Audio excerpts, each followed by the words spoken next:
Hi,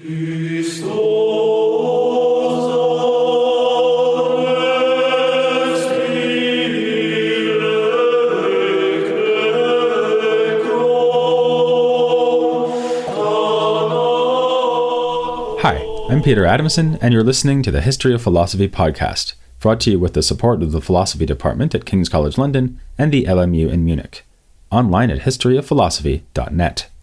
Today's episode, Consul of the Philosophers, Michael Psellos. When Socrates proposes in Plato's Republic that philosophers would be the best rulers for the ideal city, he recognizes that the suggestion may well seem ridiculous, as well he might. If you've spent as much time around philosophers as I have, you'll know that often their organizational talent barely extends to wearing matching socks. No wonder, then, that even if Plato's authoritative status meant that philosophers in antiquity and the Middle Ages continued to envision perfect rulers as philosopher kings, real-life philosophers often found themselves outside the halls of power. In Latin medieval Christian culture, they were far more often monks or university masters than courtiers. Monasticism was also an important context for philosophical thought in Byzantium, as we'll be seeing, yet there were major intellectual figures who had significant access to the imperial court. We already met one of them, Photius. Another was Michael Psellos, arguably the outstanding author of the whole tradition of Byzantine philosophy. He earned this status in part by writing about non-philosophical topics. His most frequently consulted work is surely the Chronographia, a portrait of numerous emperors that has made him a key source for the study of Byzantine history in the 11th century. As Psellos emphasizes, he is providing first-hand testimony, having known personally many of the protagonists of his story. He came into court circles having achieved a reputation for learning, thanks to the encouragement he received from his mother, Theodota, who made sure he was closely acquainted with such classics as Homer's Iliad. He served emperors as a scribe and as a judge, and was then honored as Consul of the Philosophers by Emperor Constantine IX Monomachos in the year 1047, a title that aptly combines the political with Psellos' main intellectual interest. But in Byzantium, no one stayed in favor forever, and Psellos would duly find himself packed off to a monastery, which is when he took the name Michael. He endured the ascetic life there for only a year. A contemporary poem satirizes his inability to commit himself to chastity by comparing him to the famously lustful god Zeus, in what has been seen as a dig at his fascination for pagan learning. That commitment to pagan thought is evident from his multifaceted literary output, which has been preserved for us in astounding abundance. Almost 1,800 manuscripts of his works survive today. Along with the Chronographia, they include many letters, rhetorical showpieces like funeral orations, theological treatises, and philosophical writings. Among the latter, we have a commentary on a logical text by Aristotle, and a work that gathers together philosophical wisdom from many sources, often known by the Latin title De Omnifaria Doctrina. From this we can see that Psellos was to some extent continuing trends in the previous intellectual life of Byzantium. The collection of philosophical nuggets in De Omnifaria Doctrina has an obvious forerunner in the work of Photius and other compilers. One can easily imagine the bibliophile Photius saying, as Psellos did to his patron Constantine Monomachos, "I came into the world for books, and am in constant conversation with them." Likewise, his choice to comment on Aristotle's logic fits with widespread interest in that field of philosophical endeavor going right back to late antiquity. Indeed, much of Psellos' effort was directed towards what the Latin Christians called the trivium, that is, the arts of grammar, rhetoric, and dialectic, or logic. This was not in a university setting. Nothing quite like the universities of Latin Christendom existed in Constantinople, though palace schools were established there. This was done already in the 9th century by the Caesar Bardas, with Leo the mathematician being given a chair for philosophy. Psellos, though, seems to have taught grammar and rhetoric on an informal and independent basis, and compared the resulting group to a chorus with its leader. This was not atypical. Psellos boasted that he was a lone philosopher in an age without philosophy, but we know from his own letters that he did have teachers, as well as students, and we know too of other intellectuals in his day with an interest in such disciplines as logic and rhetoric. The surviving letters of Psellos reveal that the relations between teachers and students were politically significant. we find him offering them patronage, recommending them to other aristocrats, and in general warming to the role of the oldest boy in an old boys network. All of this, including the reluctant entrance into the monastic life, might make Psellos sound like a Byzantine version of Peter Abelard, who worked in France only a few generations later. But unlike Abelard, Psellos reserved his greatest admiration for pagan Neoplatonists rather than Aristotle and the logical tradition. In an often cited passage from his Chronographia, he gives us a brief intellectual autobiography, writing, "I came to Plotinus, Porphyry, and Iamblichus, after which I progressed to the most admirable Proclus, as if arriving in a great haven, where I sought all science and accuracy of thoughts. After this, intending to ascend to first philosophy, and to be initiated into pure science, I took up first the knowledge of incorporeals, in what is called mathematics, which have an intermediate rank between the nature that concerns bodies and the thought that is free of relation to bodies."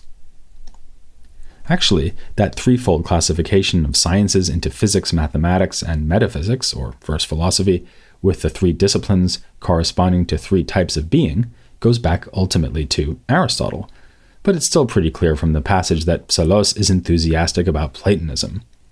Strikingly, it is Proclus who receives particular praise, even though Proclus was notable for his flagrant paganism, something not nearly so prominent in some other late ancient Platonists, like Plotinus. Here we come to a crucial question, or even the crucial question, about Psellos's philosophy. What was his attitude towards non-Christian Hellenic culture generally, and towards the pagan elements of ancient philosophy in particular?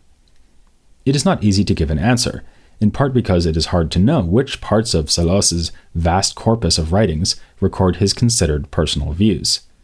Sometimes, as when he responds to a request for a philosophical treatment of the soul, he quite openly says that he is simply going to collect the views of other authors.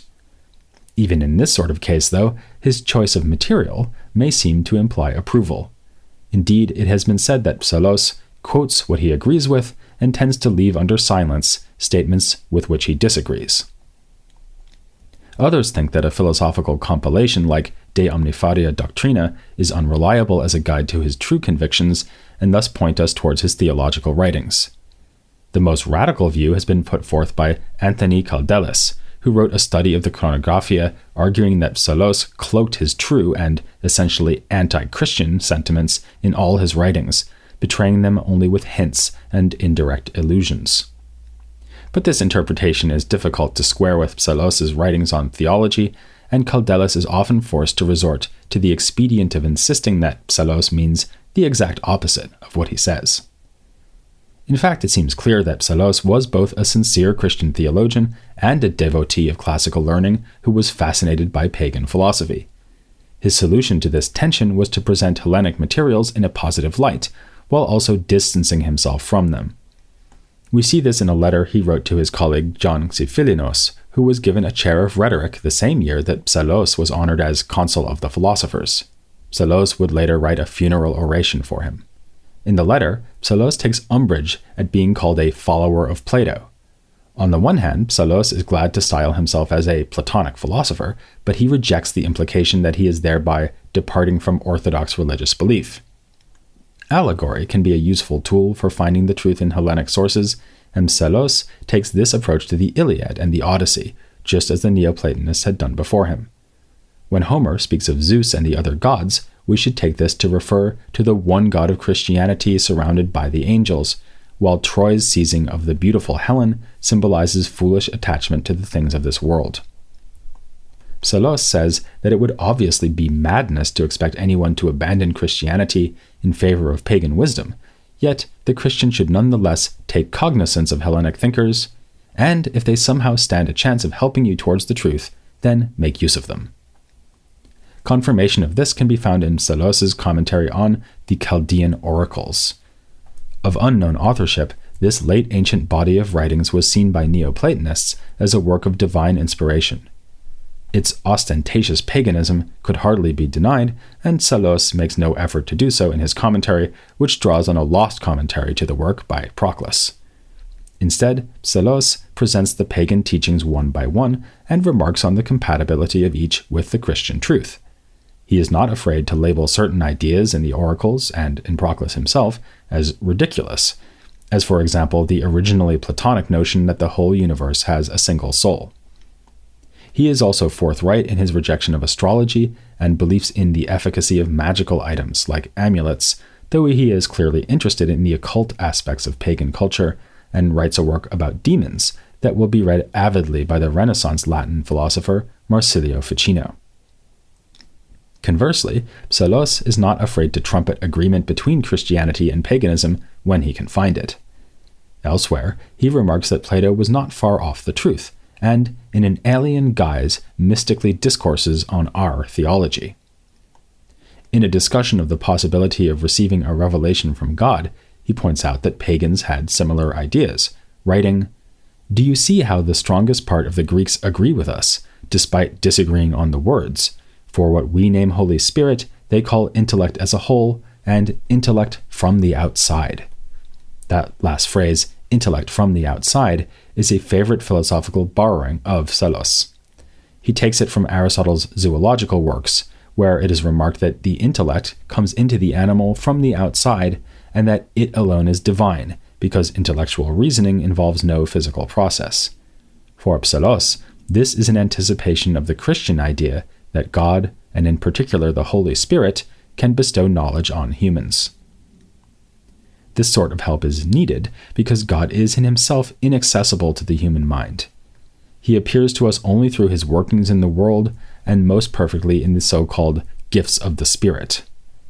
Around the time Psellos was writing, monastic writers like Simeon the New Theologian and his student Nikitas Stetatos were urging that extreme asceticism was the best way to receive such gifts. The path to God lay through wailing, gnashing of teeth, mortification of the flesh, and other things that don't sound like much fun.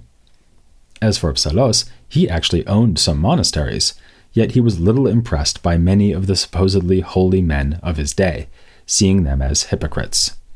He was also unsparing in his criticism of emperors who lavished money on the church, seeing this too as hypocritical. True piety lies within, and is not demonstrated by spending projects. And as events at court would later force him to discover, the monastic life was not for Psellos. In a letter to a friend, he wrote, "I am a human being, a soul bound to a body. Therefore I take pleasure in both ideas and sensations.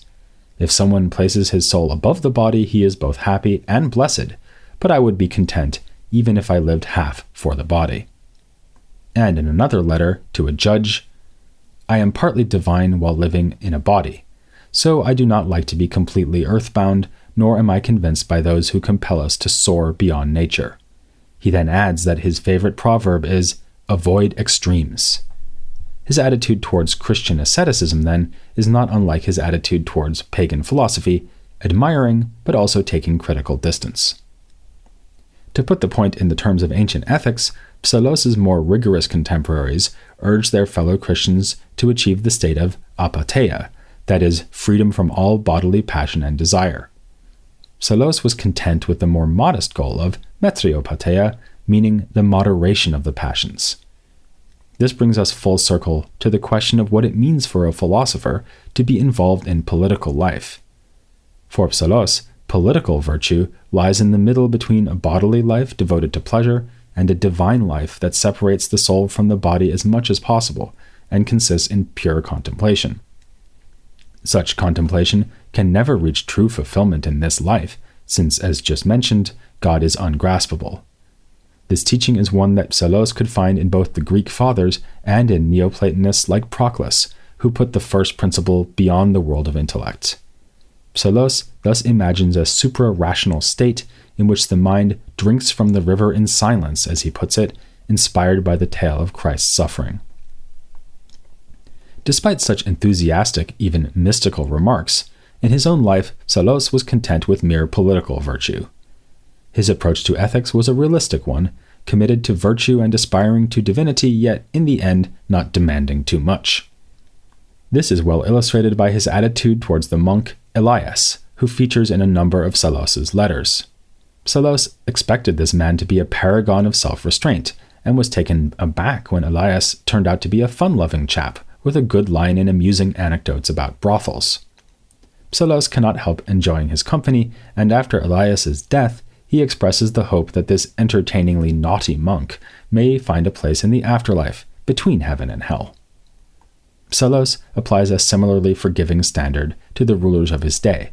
Thus, Basil II, the earliest emperor covered in the Chronographia, is revealed as an admirable character, even though he was corrupted by exposure to the pressures of political life, and Constantine Monomachos is praised for his personality, even though he wasn't a very successful emperor. In general, Psellos seems to think it is unreasonable to expect an emperor to be both exemplary in virtue and effective in political rule.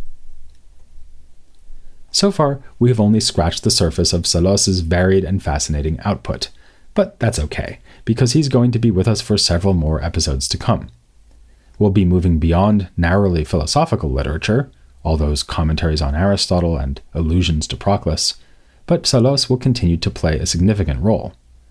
In this episode, the status of pagan philosophy has been an important theme, and that will certainly be the case when we look at Psellos' student John Italos and his condemnation for excessive attachment to Hellenic thought. Furthermore, I'll be looking at Psellos alongside some other Byzantine historians, who are of some interest to the historian of philosophy because of their methodology and often implicit political ideas. As I've mentioned, Psellos was also a rhetorician, so he will figure in an upcoming episode where we discuss rhetoric and Byzantine aesthetics.